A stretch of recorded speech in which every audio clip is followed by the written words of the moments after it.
Hi hello welcome back to my channel Sonu Juhi's kitchen.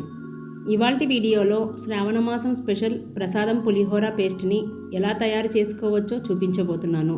ముందుగా stove మీద గిన్నెను పెట్టుకొని అందులోకి 2 కప్పుల దాకా నీళ్ళని పోసి నీళ్లు బాగా మరగనివ్వాలి. ఇలా మరుగుతున్న నీళ్ళల్లో 100 గ్రాములు అంటే పెద్ద నిమ్మకాయ సైజు చింతపండును ఈ వేడి నీళ్ళల్లో వేశాక మంటను మీడియం ఫ్లేమ్లో పెట్టుకొని ఒక 10 నిమిషాల పాటు ఉడికించండి. ఈ పులిహోర పేస్ట్ని ఒక్కసారి చేసి పెట్టుకుంటే మనకు టైం లేనప్పుడు 2 నుండి 3 నిమిషాలలో అప్పటికప్పుడు కలిపేసుకోవచ్చు. గుళ్ళో చేసే పులిహోరని ఏ విధంగా చేస్తారో అదే విధంగా నేను మీకు చేసి చూపిస్తున్నాను. ఇలా మరుగుతున్న చింతపండు 10 నిమిషాల తర్వాత మెత్తగా అయిపోతుంది. ఇప్పుడు స్టవ్ ఆఫ్ చేసి ఈ గిన్నెను పక్కకు దించి పూర్తిగా చల్లారనివ్వండి. చింతపండు చల్లారేలోపు ఇందులోకి కావాల్సిన ప్రసాదం పులిహోర పొడిని తయారు చేసుకోవాలి. ముందుగా స్టవ్ మీద ప్యాన్ పెట్టుకొని 1/2 టేబుల్ స్పూన్ మిరియాలు, 2 టేబుల్ స్పూన్ల ధనియాలు, 1/2 టేబుల్ స్పూన్ మెంతులు, 1 టేబుల్ స్పూన్ జీలకర్ర, 1/2 టేబుల్ స్పూన్ ఆవాలు ఇవన్నీ వేసి దోరగా వేయించుకోవాలి. ఇవన్నీ ఒక 2 నిమిషాల పాటు వేయించుకున్న తర్వాత 1 టేబుల్ స్పూన్ నువ్వులను వేసి చిటపటలాడేంత వరకు వేయించి స్టవ్ ఆఫ్ చేసి పక్కకు దించుకోవాలి. ఇదే ప్యాన్లో 1 టేబుల్ స్పూన్ ఆయిల్ని వేసుకోవాలి. గుళ్ళో పెట్టే ప్రసాదం ఫ్లేవర్ రావాలంటే ప్రసాదాల కోసం కేవలం నువ్వుల నూనె లేదంటే పల్లి నూనె వాడుకోవచ్చండి. 15 నుండి 20 ఎండుమిరపకాయలను వేసి దోరగా వేయించుకొని ఒక ప్లేట్లోకి తీసి పూర్తిగా చల్లారనివ్వండి. పూర్తిగా చల్లారిన తర్వాత మిక్సీ జార్లో వేసుకొని మెత్తని పొడిలాగా గ్రైండ్ చేసుకోవాలి. ఇలా మనం తయారు చేసుకున్న ఈ పొడితోనే గుళ్ళో పెట్టే ప్రసాదం టేస్ట్ వస్తుందండి.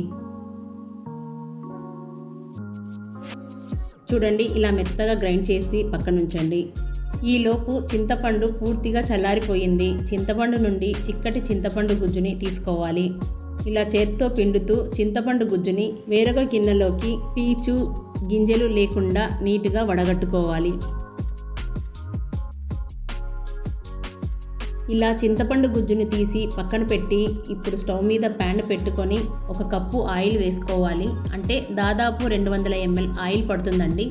ఇక్కడ కూడా నేనైతే పల్లి నూనె వాడుతున్నాను. ఆయిల్ వేడయ్యాక 1/2 టేబుల్ స్పూన్ ఆవాలు, 1/2 టేబుల్ స్పూన్ జీలకర్ర, 2 టేబుల్ స్పూన్ పచ్చెనగపప్పు, 1 టేబుల్ స్పూన్ మినప్పప్పు, చిన్న కప్పు దాకా పల్లీలను వేసుకొని పల్లీలు లైట్ గోల్డెన్ షేడ్ వచ్చేంత వరకు ఫ్లేమ్ని లో ఫ్లేమ్లో పెట్టుకొని నిదానంగా వేయించుకోవాలి. ఇలా వేగిన తర్వాత చిన్న కప్పు జీడిపప్పు పలుకులు అలాగే 5-6 ఎండుమిరపకాయలను వేసి 1 నిమిషం పాటు వేయించి చివరగా 1 కప్పు కరివేపాకును వేసి చిటపటలాడేంత వరకు వేయించుకోవాలి. అలాగే ఇందులోకి 1 టేబుల్ స్పూన్ పసుపును వేసి మీరు కావాలంటే 1/2 టీ స్పూన్ ఇంగువను వేసి 1 నిమిషం పాటు వేయించుకుంటే సరిపోతుంది. ఇలా వేయించుకున్న తాలింపుని ఒక గిన్నెలోకి తీసుకోవాలి. ఆయిల్ని ప్యాన్లో ఉంచి తాలింపు దినుసులను మాత్రమే తీసుకోండి. మిగిలిన ఆయిల్ని ప్యాన్లో ఉంచి మనం పక్కకు తీసి పెట్టుకున్న చింతపండు గుజ్జుని ఈ ఆయిల్లో వేసుకోవాలి. ఇలా వేగుతున్న ఈ గుజ్జులోకి 3 to 3.5 టేబుల్ స్పూన్ ఉప్పును వేసుకోవాలి. కల్లుప్పు యూస్ చేస్తే గనక 4 టేబుల్ స్పూన్ వేస్తే సరిపోతుంది. ఉప్పు సరిపోకపోయినా ఆయిల్ సరిపోకపోయినా ఈ పులిహోర పేస్ట్ అనేది నిల్వ ఉండదండి. సో ఆయిల్ కానీ ఉప్పు కానీ కరెక్ట్గా వేసుకోవాలి. ఇందులోనే 2 టేబుల్ స్పూన్లు తురుముకున్న బెల్లాన్ని వేసి చింతపండు గుజ్జుని కనీసం 15 నుంచి 20 నిమిషాల పాటు చిన్న మంట మీద ఉడికించుకోవాలి. ఈ చింతపండు గుజ్జు నుండి నూనె ఇలా పైకి తేలాలి. ఇలా చింతపండు గుజ్జు ఉడికిన తర్వాత ఇందులోకి మనం ముందుగా గ్రైండ్ చేసి పెట్టుకున్న పులిహోర పొడిని ఇందులో వేసుకొని అంతా బాగా కలిసేలా కలుపుకోవాలి. 2 నుండి 3 నిమిషాల పాటు పొడితో పాటు ఉడికించుకోవాలి.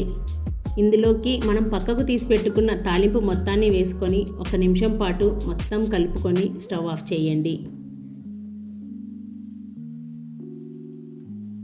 ఇప్పుడు ఈ పులిహోర పేస్ట్ని పూర్తిగా చల్లారిన తర్వాత ఎయిటెడ్ జార్లో వేసుకొని ఫ్రిడ్జ్లో పెట్టుకుంటే 5 నుండి 6 నెలల పాటు ఈ పులిహోర పేస్ట్ని నిల్వ పెట్టుకోవచ్చు.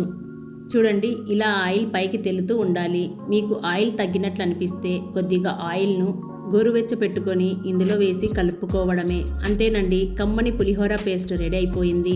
ఇప్పుడు వేడివేడిగా ఉన్న అన్నంలోకి 1 స్పూన్ పులిహోర పేస్ట్ని వేసి బాగా కలుపుకొని తినేయచ్చు. ఒక్కసారి చేసి పెట్టుకుంటే మనకు టైం లేనప్పుడు 2-3 నిమిషాలలో అప్పటికప్పుడు కలిపేసుకోవచ్చు.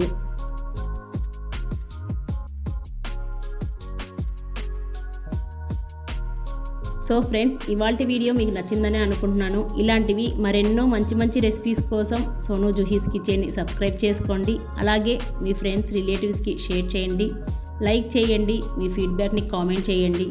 Thank you for watching.